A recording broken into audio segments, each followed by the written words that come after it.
시간에는 믿음의 순종 그리고 선물이라는 제목으로 함께 본문의 말씀을 살펴보도록 하겠습니다. 오늘 본문을 통해서 하나님께서 말씀하시는 것은 두 가지입니다. 첫 번째는 뭐냐면 미드양과의 전쟁에서 승리함으로 인하여서 취한 그 전리품들을 분배하도록 하는 얘기죠. 많은 전리품을 획득을 하고 그 전리품을 분배하는 데 있어서 하나님께서는 참 공평하신 하나님이신 것 같고 또 은혜가 넘치시는 그런 하나님이신 것을 우리가 본문을 통해서 다시 한번 확인을 할 수 있습니다. 왜냐하면 하나님께서는 그 전리품을 군인들에게만, 전쟁에 참여한 사람들에게만 준 것이 아니라 또 이스라엘 백성들, 전쟁에 참여하지 않았지만 함께했던 백성들에게도 동일하게 나누어 주는 그런 모습들을 볼 수가 있습니다. 물론 이곳에서는 조금의 차별이 있습니다. 전쟁에 참여한 군인들에게는 전리품의 절반 중에 500분의 1을 구별해서 하나님 앞에 드리고, 그리고 그 500분의 1은 거제와 더불어서 제사장 엘르아살에게 하나님은 분배하도록 그렇게 하셨죠.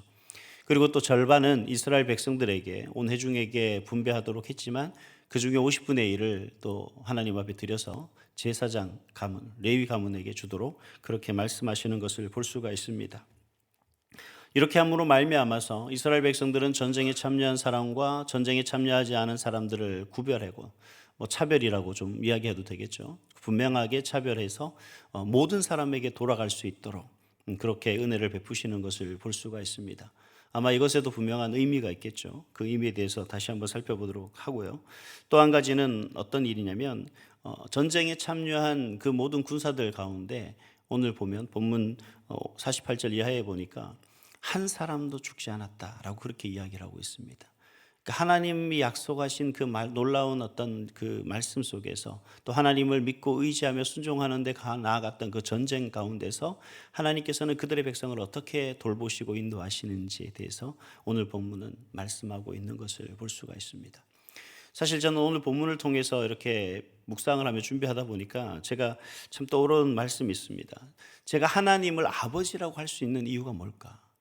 과연 하나님이 우리 아버지라고 제가 생각할 수 있었던 이유가 뭘까에 대해서 참 어렸을 때 고민을 많이 했어요. 우리 아버지는 집에 계신데 또 교회에 다니니까 아버지라 그러는 그런 이야기를 하고 이제 듣고, 또 정말 어떻게 우리 아버지 말고 다른 사람을 아버지라고 부를 수 있을까 하는 생각들을 참 많이 했었던 적이 있습니다.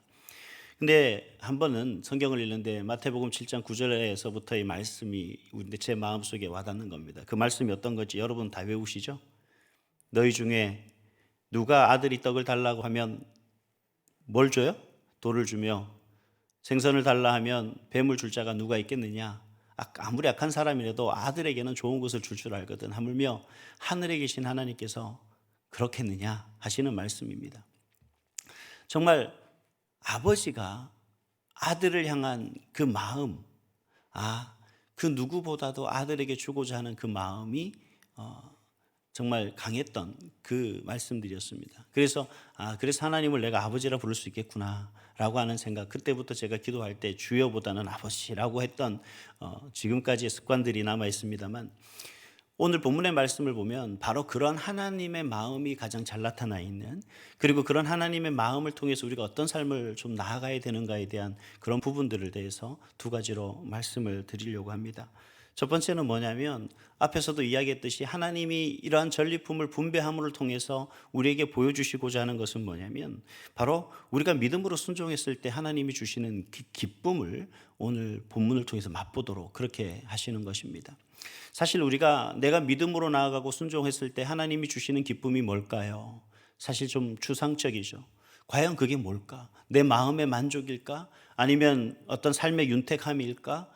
아니면 다른 사람들에게 뭔가 보여지는 어떤 그러한 현상들일까? 행동들일까? 많은 생각들을 할 수가 있습니다만 하나님께서는 그 모든 것을 맛보게 하시는 것 같습니다. 오늘 본문을 보면 하나님께서는 전쟁에 참여한 군인들과 그렇지 않은 그런 백성들과 동일하게 전리품을 분배하는 그런 모습들을 볼 수가 있습니다. 제가 앞에서는 차별이다라고 그렇게 말씀을 드렸습니다만 이렇게 차별하는 이유가 있습니다.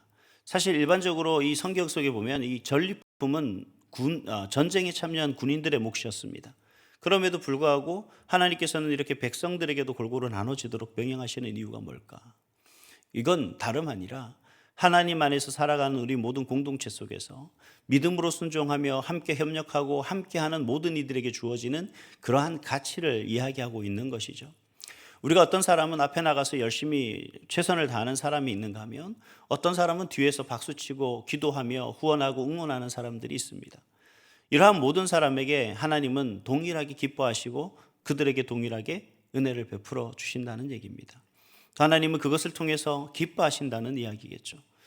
어떤 분은 그런 얘기를 해요. 선교를 가는데 내 돈을 내고 정말 내가 시간을 내고 그리고 내가 여러 가지 어려운 형편에도 불구하고 내가 그 일에 참여하는 사람들에 대해서 여러 가지 뒤에서 다른 얘기를 하는 사람들도 있습니다. 뭐 시간이 많다는 둥, 돈이 여유가 있다는 둥. 하지만 사실 모든 사람이 며칠씩, 일주일씩, 열흘씩 시간을 낸다는 건 그리 쉬운 일은 아니죠. 그리고 많은 돈을 내면서 선교를 다녀온다는 게 결코 쉬운 일은 아닐 겁니다. 그럼에도 불구하고 여러 가지 다른 모습으로 생각하고 말하는 그런 경우들도 있습니다. 그러나 하나님께서는 그렇게 시간이 있든 여유가 있어서 가든 어쨌든 간에 선교를 나가는 그 일, 영적 전쟁터에 나가는 그들 아니겠습니까? 하나님은 그들을 기쁘시게 여길 뿐만 아니라 또 한 가지 보내는 이들이 있지 않습니까? 이곳에 머물러 있고 또 그들은 그들의 자신들을 위해서 살아가는 인생이 되겠죠. 하나님의 영광도 있겠지만 물론 우리가 하루하루 살아가는 게 하나님을 기쁘게 하고 하나님께 감사하는 삶이긴 하겠지만 그보다 앞서서 나는 형편이 안 되니까요, 나는 먹고 살아야 되니까 하는 내 개인적인 이익을 위해서 우리가 뒤로 하는 경우도 허다하다라는 겁니다.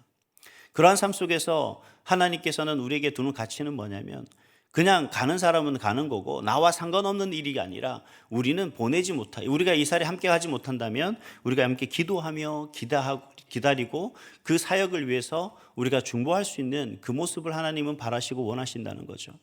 전쟁터에 내보낸 가족들이 물론 나는 우리의 가족이 아무도 전쟁에 참여하지 않았다고 한들 공동체 속에서 우리를 위해서 하나님의 명령에 순종해 전쟁터에 나간 그들을 위해, 그들의 안전을 위해, 전쟁의 승리를 위해 우리가 기도하며 기다리고 있는 그 가족들에게도 하나님은 뭘 맛보게 하시는 겁니까? 바로 전쟁의 승리를 맛보게 하셨다는 거죠.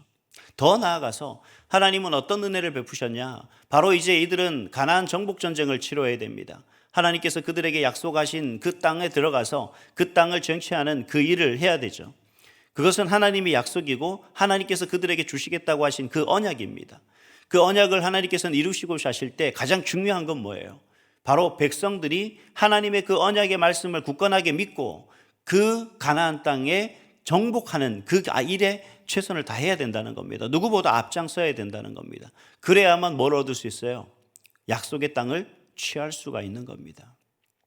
바로 이 미디안과의 전쟁은 그런 하나님의 놀라운 역사, 약속의 언약 위에서 세워진 그 모든 것들 가운데 하나님이 주시는 기쁨을 맛보게 함으로 말미암아 이스라엘 백성들이 그런 하나님을 믿고 의지하고 그 믿음으로 순종함으로 말미암아 그 가나안 땅을 얻게 되는 그 기쁨을 바로 미리 맛보게 하는 그러한 은혜다, 역사다라는 겁니다. 우리가 이 땅에 살아가면서 여러분 어떤 모습들이 있습니까? 우리가 기뻐하고 즐거워하는 많은 시간들이 있고 또 이런 일들이 있습니다. 하나님께서 그러한 것들을 우리에게 경험하시고자 하는 이유가 뭘까요? 하나님께서 그렇게 우리에게 보여주고 계시는 이유가 뭘까요? 다름 아니라 바로 하나님께서는 그러한 것을 통해서 우리가 천국에서 맛볼 수 있는 그 기쁨이 어떤 것인지를 우리에게 맛보여주고 계신다라는 사실입니다.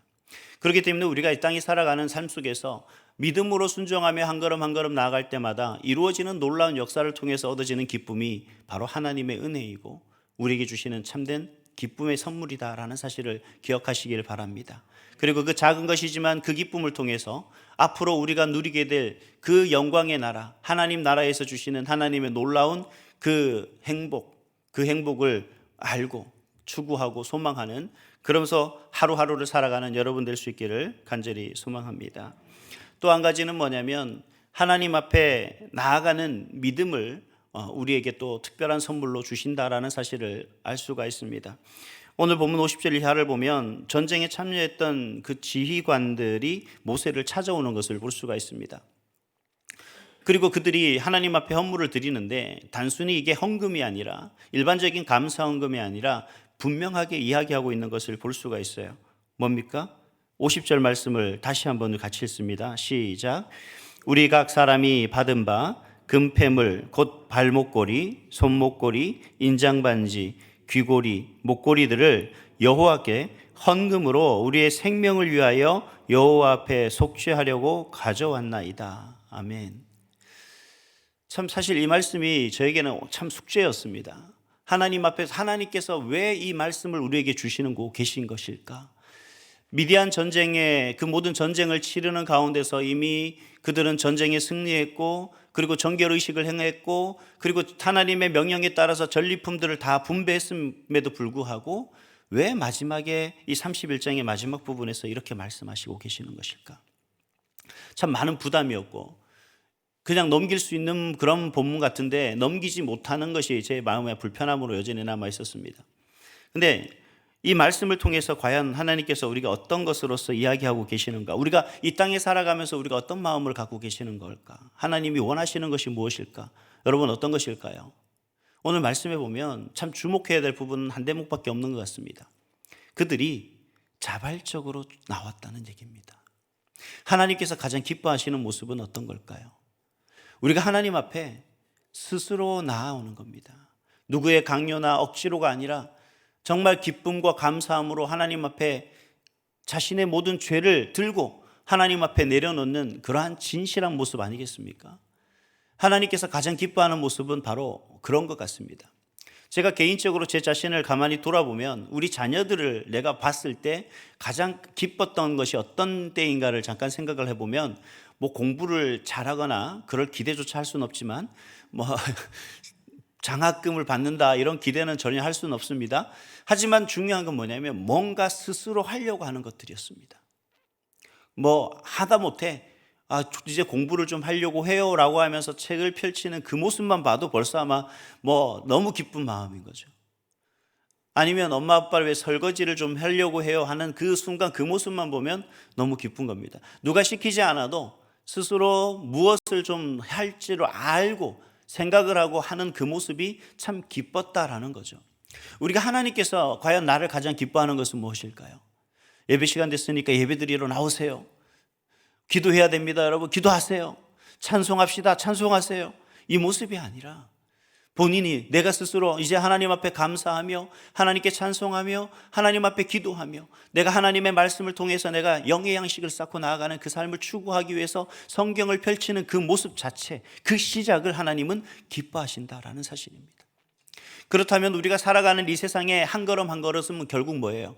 그 하나님 나라를 향해 나아가는 여러분의 자발적인 첫 걸음인 줄 믿습니다. 어떤 시련과 환난이 우리 앞에 놓여 있는다 할지라도 그 시련 속에서 우리가 믿음으로 하나님께서 말씀하신 그 언약의 말씀을 붙들고 그 말씀대로 가라 하시니까 한 걸음 한 걸음 나아가기 시작하는 그 첫 걸음을 하나님이 기뻐하신다는 사실을 오늘 우리에게 말씀해 주고 있습니다. 얼마나 많은 죄를 그들이 졌습니까? 사실 이 말씀의 죄를 이들이 왜 속죄 제물을 드리냐, 이 부분에 대해서 제가 많은 주석을 살피고 했습니다만 많은 학자들이 여러 가지 많은 이야기를 해요. 근데 그 부분 중에서 한 부분이 뭐냐면 이미 미디안 전쟁에서 치러진 가운데 그 하나님께서 말씀하신 대로 행하지 않았던 그 모습들을 우리에게 이야기하고 있는 것을 볼 수가 있습니다. 그 죄에 대해서 31장 14절에서 16절 말씀인데 우리가 어제 살펴봤기 때문에 충분히 여러분들이 이해하시리라 믿고 이야기를 하겠습니다. 이 죄에 대한 회개의 모습으로 해석하는 그런 학자들이 있습니다만 그 모습이 중요한 것이 아니라 그들 스스로 자신의 죄됨을 깨닫고 자신의 죄를 얼마나 하나님 앞에 자신이 죄인인지를 깨닫고 그 하나님 앞에 죄인으로서 고백하며 나아가고 있는 그 모습을 우리에게 보여주시고자 하는 것이 아닐까. 가끔 그런 얘기합니다. 제 아내가 어떤 데 집에 가면 저인데 그런 얘기를 해요. 누가 설거지했어? 누가 청소했다? 누가 공부를 하더라? 누가 책을 보더라? 그럼 그 얘기는 뭡니까? 너무 기쁘고 즐겁고 감사하다는 마음의 고백 아니겠습니까? 자랑하고 싶은 마음. 오늘 하나님은 우리에게 자랑하고 있는 것 같아요. 봐라, 이 광야에서 이렇게 말 안 듣고 그렇게 가라고 하면 또 주면 불평하고 불만에 가득 쌓여있던 이들이 이렇게 순종하고 이렇게 자발적으로 하나님 내 앞에 나와서 회개하며 나가는 이 모습 볼라. 너희도 이 모습 봤지? 이게 내가 기뻐하는 모습이야. 여러분, 이 모습이 여러분의 모습이 될 수 있기를 주님의 이름으로 축복합니다. 하나님의 놀라운 은혜 속에서 여러분, 우리에게 어떤 시련과 환난이 있다 할지라도 그 믿음 가지고 행하는 작은 행함이라 할지라도, 하지 못해서 하는 단 1분의 기도를 할지라도, 정말 박자도 안 먹고 아름다운 멜로디도 아니지만 이 입술을 통해서 찬송하는 그 찬송의 한마디가 바로 하나님의 기쁨이 되는 줄 믿습니다. 오늘 한 날 그렇게 하나님께 기쁨으로, 또 하나님 안에서 기쁨으로 살아가는 우리 온사랑교회 모든 성도 될 수 있기를 간절히 소망합니다. 기도하겠습니다.